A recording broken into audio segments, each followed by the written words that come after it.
I wouldn't know what to do. My son get a murder charge, bro. Like, I gotta stop him from crashing out, bro. Like, Boosie's son, Tootie, is reportedly trying to take out Kodak Black over a diss, and the situation is spiraling fast.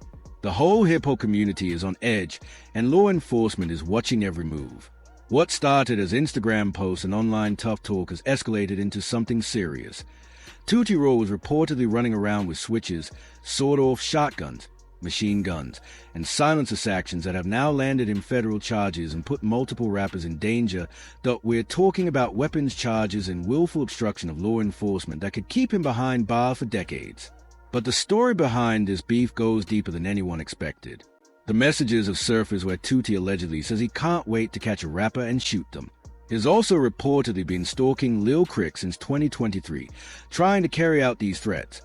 This isn't just another rap feud, it's federal case territory with real-life consequences. Before we dive in, let's separate the facts from the fiction. Social media has been buzzing about Tootie going full crash mode over Kodak Black's diss track. But there's more beneath the surface that most people don't know. The timeline goes back to 2023, when this drama really started heating up. But the roots go even further. Kodak Black was offered $1 million to collaborate with Tekashi 69, and like anyone chasing a bag, he accepted. That decision set off a chain reaction that has now escalated into one of the most dangerous situations in recent hip-hop history. But that decision set off a domino effect that's still playing out today: death threats, federal charges, and a young man ready to throw his life away. Now, before you all think this is just another rap beef that'll blow over in a few weeks, listen up. We're talking about a young man facing serious federal gun charge, sawed-off shotguns, machine guns, silencers, and now making direct threats against established rappers, all while out on bond. This is the kind of situation that ends with either life sentences or headlines nobody wants to see. Here's where it gets even messier. Back in 2023, Kodak Black was offered $1 million to collaborate with Tekashi 69. For anyone who doesn't know, 6ix9ine is arguably the most hated figure in hip-hop right now. He snitched on his entire Treyway crew to get out of prison early. We're talking about a guy who ratted on everyone he could think of just to save his own skin. When Kodak took the offer, it sent shockwaves through the street rap community. But here's the kicker. 6ix9ine wasn't just playing around, he was playing chess. He used established artists like Kodak to legitimize himself and prove that even real street rappers would work with him for the right price. Kodak later went on Drink Champs and dropped a line that had everybody's jaws on the floor. $1 million is $1 million. I don't even know the __. He told on, I ain't even from over there. That's your rat. He ain't fucking all about to do a song with a nigga who, like, I don't even know the niggas he told on. Went in on and I ain't even from over there. Niggas are some shit like, nigga, that's y'all rap. I know only nigga squeeze this nigga out some cheese, homie. Yeah. I know so do some shit like, y'all ain't finna do nothing. Y'all ain't even squeeze a nigga out some money. Real talk, that statement alone proved one thing. Morals, street codes, and principles all come with a price tag if the money's high enough. But this situation was bigger than just one song or one paycheck. It raised a deeper question: can street rappers truly separate business from street credibility? Kodak basically made it clear that street politics don't apply to him when money's involved, and that mindset split the hip-hop world in half. From a business angle, he wasn't entirely wrong. The music industry has always prioritized money first and street rules second. But when your entire brand is built on authenticity and keeping it real, taking a check from the most notorious snitch in hip-hop history looks like the ultimate sellout. In the streets and in hip-hop culture, snitching is the unforgivable line. There's no redemption, no reset, no second chances. That's law. And while some people bend that line when it benefits them, Boosie has never been one of them. He's always been the type to speak out against violations of the code even when it costs him friendships or money. Boosie called Kodak's brother directly to confirm if the 6ix9ine collaboration was real. Once it was verified, he said it hurt him personally. He lost respect. He blocked Kodak completely. That's real disappointment when someone you believed was solid shows you otherwise. Boosie said that move was detrimental, and he meant it. Let's be clear, 6ix9ine is universally hated in prison, across every race. That stigma doesn't fade. What Kodak did, he's going to have to stand on it. No excuses, no rewrites. Once you cross that line, the consequences come with it. A lie. When I first saw it on Instagram, I got up, tried to call Kodak, but he must have had a new number. I called his brother, and I asked him, did Kodak do a song with 6ix9ine? He said, yeah, bro. Think so. It fucked me up. It hurt me. He asked me, did I want to talk to Kodak? I told him I ain't want to talk to Kodak or block Kodak. Stop following him. That was a detrimental move to him, bro. 6ix9ine is the most hated person in prison. By every race, what Kodak did, he's gonna have to stand on that. And real talk, Boosie wasn't wrong about the cultural fallout. Kodak's move didn't just affect him, it gave other artists the green light to work with 6ix9ine, and that cracked the foundation of hip-hop's long-standing anti-snitch stance. Once one respected artist crosses that line, it becomes easier for everyone else to justify it, but this is where things get complicated. On one side, you've got the traditional street code. You don't do business with snitches. No exceptions. No excuses. No amount of money makes it okay.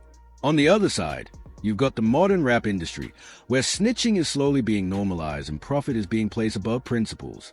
The bag comes first, and everything else becomes negotiable. The real turning point is that Kodak forced the culture to confront an uncomfortable question: is the street code outdated in today's music business? Some people respected his honesty about chasing money, and not pretending otherwise. Others saw it as the ultimate betrayal of what hip-hop was built on. That divide didn't just fade away, it became the blueprint for everything we're seeing now. Fast forward to 2024, and Kodak Black is on a completely different type of energy. Word on the street is he's been deep into drug, serious substance abuse that's clearly affecting his judgment and impulse control. When you mix heavy drugs with unresolved tension and ego, you get crash-out behavior. The kind that can wipe out everything you've built up. That's exactly what happened when Kodak dropped that diss track aimed at Boosie. The timing wasn't random, it was calculated. Dropping it the day before Boosie had to go to court wasn't about music. It was about pressure, adding stress, creating distraction. And that move told a lot of people everything they needed to know about where Kodak's headspace really was done on the track. Kodak went straight for Boosie's neck, throwing out personal shots that crossed multiple lines. He claimed Boosie was salty because he couldn't sign him back in the day, basically accusing him of being jealous that Kodak blew up without his help or cosign. Kodak also questioned Boosie's status as a real OG, which is a direct hit at his street credibility and leadership in the culture. He painted Boosie as washed and irrelevant, saying the only time people even talk about him is when he mentions bigger names like Kodak or NBA Youngboy. Musically, the song was smooth, I won't lie, but lyrically it was clearly designed to hurt Boosie both personally and professionally. Kodak knew exactly which buttons to push, and he pressed all of them in the worst possible moment. Boosie wasn't letting that disrespect slide. He jumped straight on Twitter and went on a full rant, letting everyone see just how angry and hurt he was.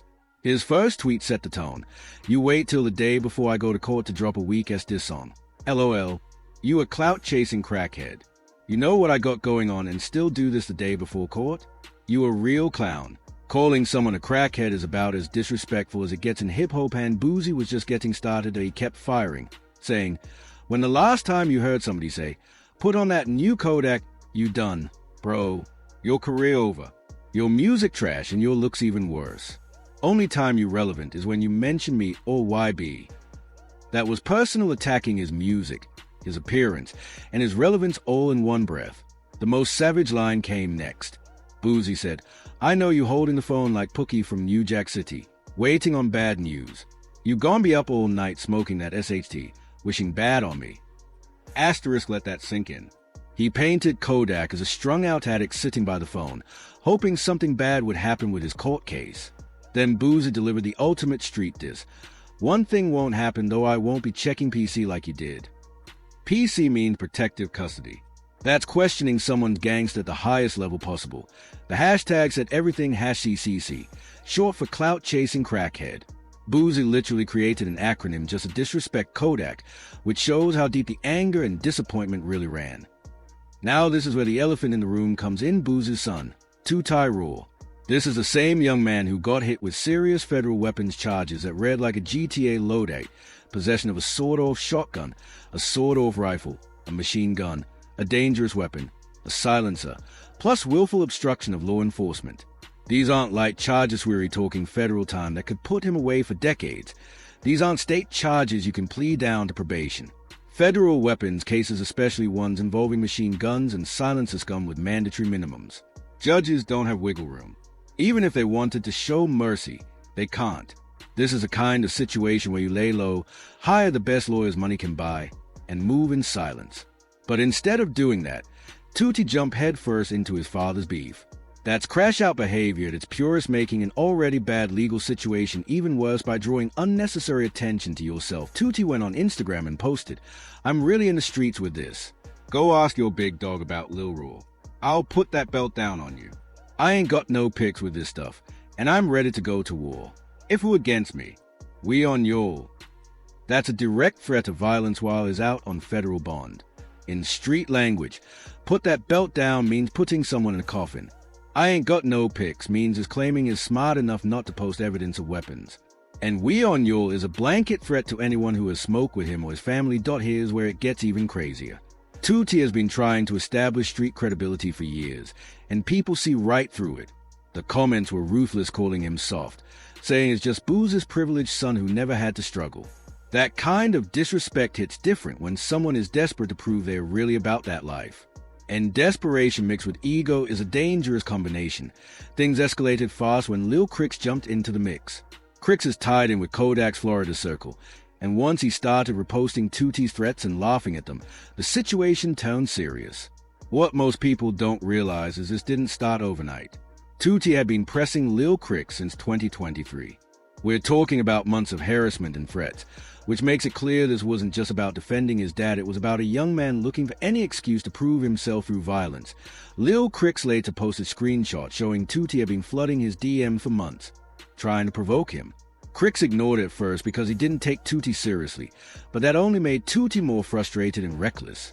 Eventually, the messages crossed a line and turned into outright death threats. One of them read, "You a hoe. You ain't like that. Don't get it confused if you want and see what happened. Come to the A and play and see what happened on my soul. You ain't making it back." At that point, this wasn't internet trolling anymore. This was documented behavior that could carry real-world consequences, especially for someone already fighting serious federal charges. Another message was even more direct. He wrote, "I ain't looking for you, but if you pull up, we can show you 100%. You ain't making it back. You a DCA rider when Kodak don't even care. You signed and still broke. I never signed a deal. I am richer than you. Bum ass." The message was full of ego, resentment, and threats, but it still wasn't the most disturbing part. That came with the next message. Tootie said, "I'm ready to make an example out of a rap nigga. I've been waiting on this moment for so long to face one of y'all and go viral. Every day of my life I'm ready to shoot it out with anybody. Try me. You'll be the first to see I'm not playing." That line tells you everything about his mindset. This isn't just anger, it's ambition. He doesn't just want to hurt someone. He wants fame from it. He wants the internet to see him as a real killer, not just Boosie's son. That's the most dangerous type of mentality, the Isomione who views violence as a shortcut to respect and recognition. That message shows a young man ready to throw his entire life away for internet clout and street credibility. He's not talking about self-defense or protecting his family. He's talking about making an example out of another rapper just to prove a point.